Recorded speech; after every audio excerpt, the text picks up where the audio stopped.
Baik, selamat pagi anak-anak sekalian dan apa kabar kalian? Pak Guru berharap kalian dalam keadaan sehat walafiat dan tidak kekurangan suatu apapun. Nah, anak-anak, kali ini kita ada pada tema ketiga, subtema satu dan pada pembelajaran kedua.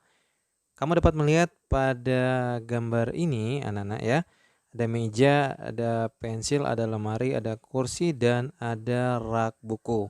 Kesemuanya itu merupakan benda ya. Nah, pada pertemuan yang kemarin kalian dapat melihat pada link di atas ya.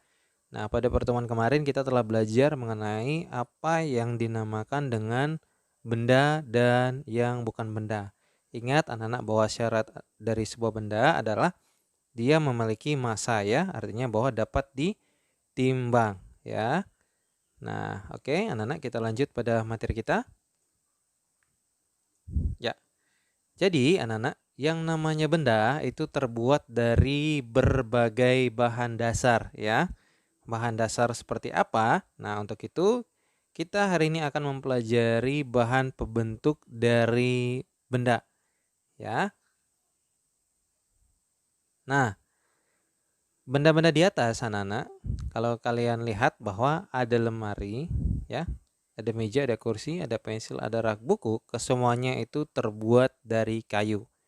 Nah, adakah kalian tahu kayu itu didapatkan dari mana? Nah, kayu diperoleh dari bagian dari sebuah tumbuhan, yaitu apa? Yaitu pohon.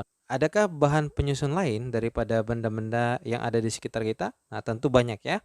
Kali ini materi kita akan membahas mengenai benda-benda di sekitar kita yang bahan penyusunnya adalah kayu ya. Nah, anak-anak, untuk mengetahui lebih lanjut tentang bahan penyusun daripada benda-benda tadi, maka bersama-sama dengan Pak Guru, ayo kita membaca ya. Nah, bacaan kita kali ini adalah benda terbuat dari kayu. Sebutkan bahan untuk membuat pensil. Nah, pensil terbuat dari kayu. Di sekitarmu banyak sekali benda yang terbuat dari kayu. Beberapa di antaranya adalah meja, kursi, dan lemari. Kayu juga digunakan untuk membuat benda kerajinan, misalnya patung dan figura. Kayu adalah bagian dari pohon.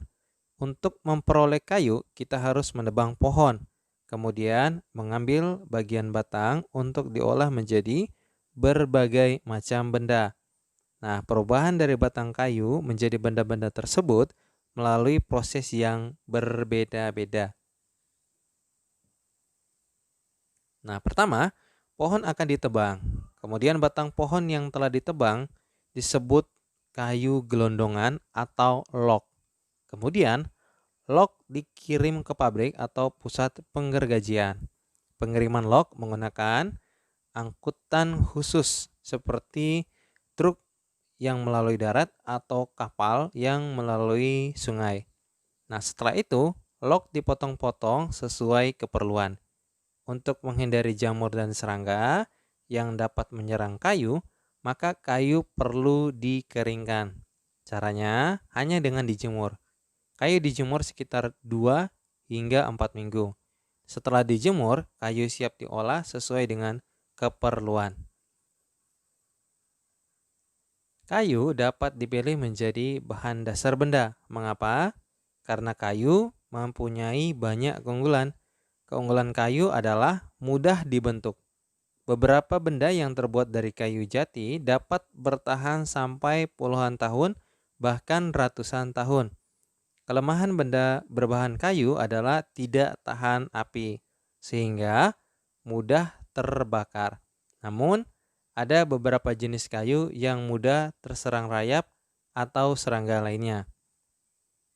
Nah, anak-anak, berdasarkan wacana di atas, maka kalian jawablah pertanyaan-pertanyaan berikut ini.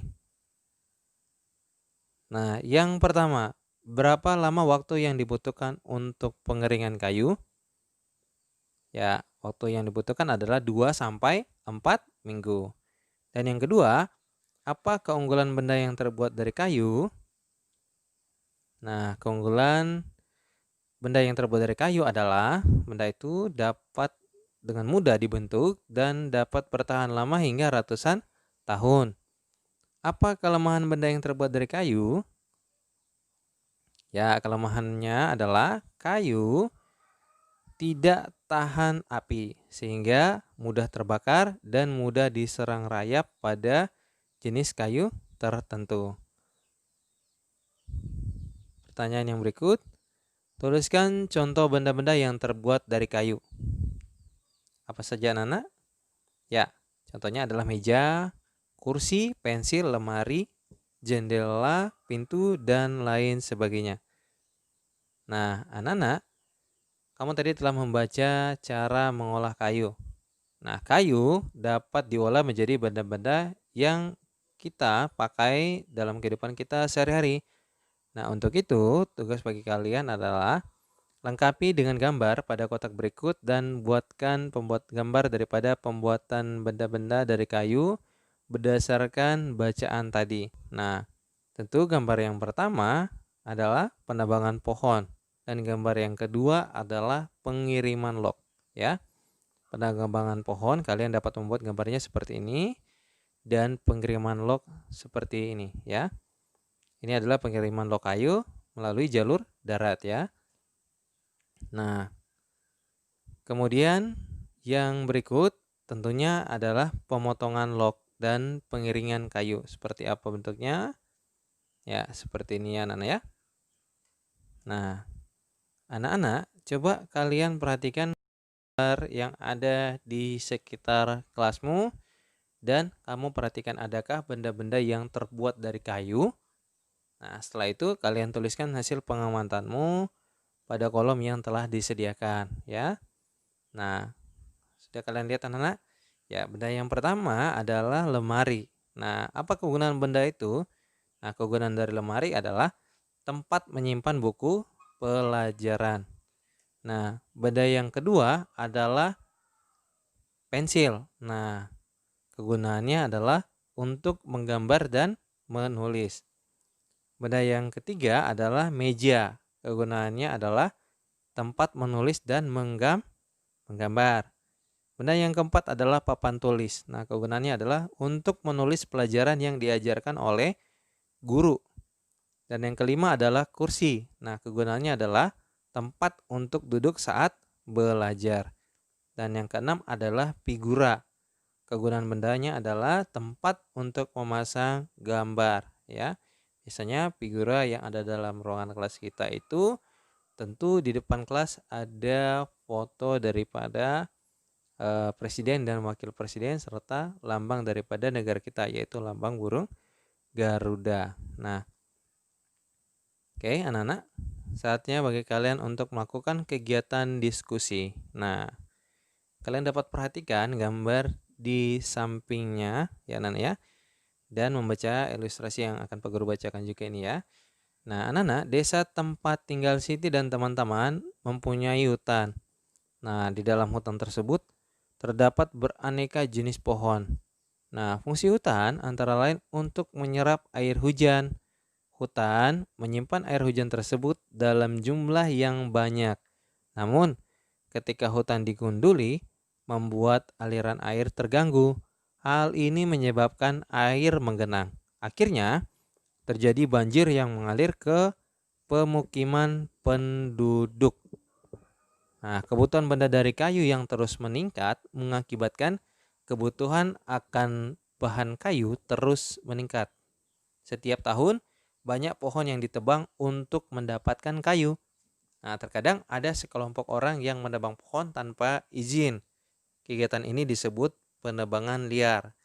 Nah, semakin lama, tentu jumlah pohon di hutan akan semakin berkurang. Nah, anak-anak, dalam melakukan kegiatan diskusi, berarti kita melakukan kegiatan musyawarah, ya.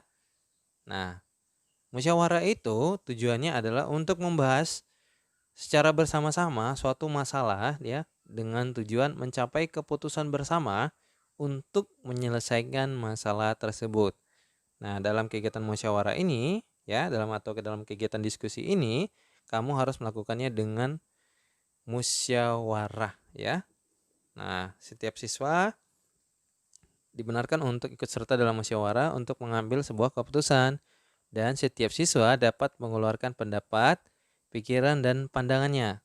Setiap peserta musyawarah memberikan pendapat yang baik dan tidak bertentangan dengan kepentingan bersama.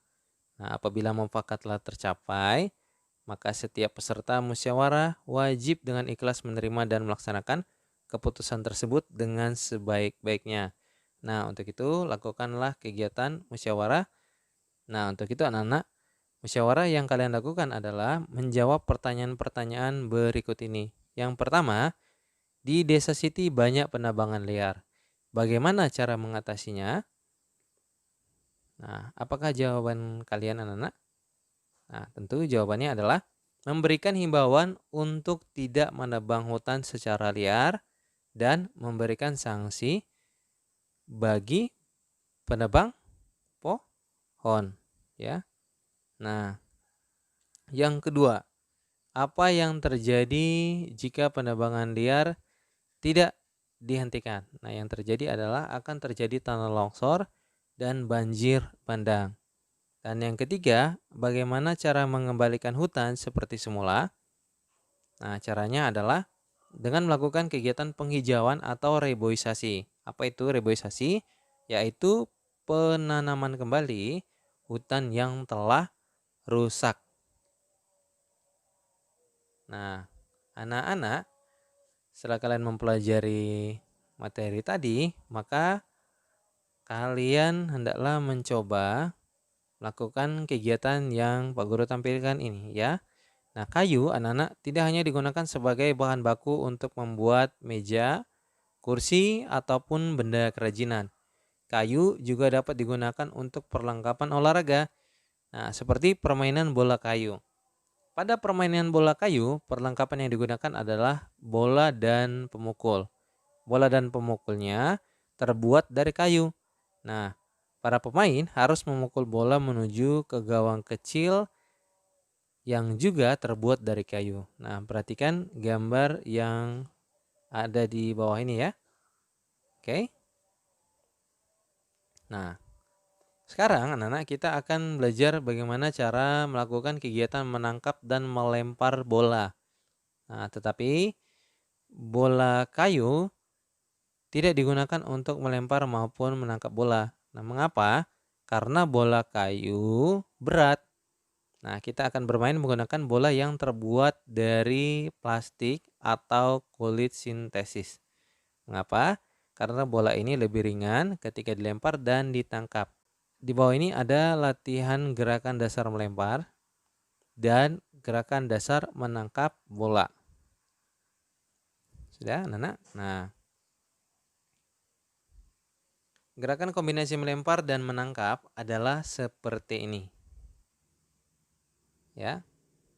Nah, sebelum melakukan permainan bersama teman-temanmu, maka anak-anak harus melakukan pemanasan ya. Pemanasan dapat dilakukan dengan bermain. Nah, kegiatan kalian bersama orang tua di rumah, anak-anak, perhatikanlah benda-benda yang ada di rumahmu, lalu sebutkan benda-benda yang terbuat dari kayu, kemudian diskusikan bersama orang tuamu tentang cara perawatan benda yang terbuat dari kayu. Ya. Sekian pembelajaran kita untuk tema 3 subtema 1 pembelajaran kedua pada hari ini dan semoga bermanfaat bagi anak-anak sekalian ya. Oke, Pak Guru ucapkan sekian dan terima kasih. Sampai bertemu pada video pembelajaran Pak Guru berikutnya.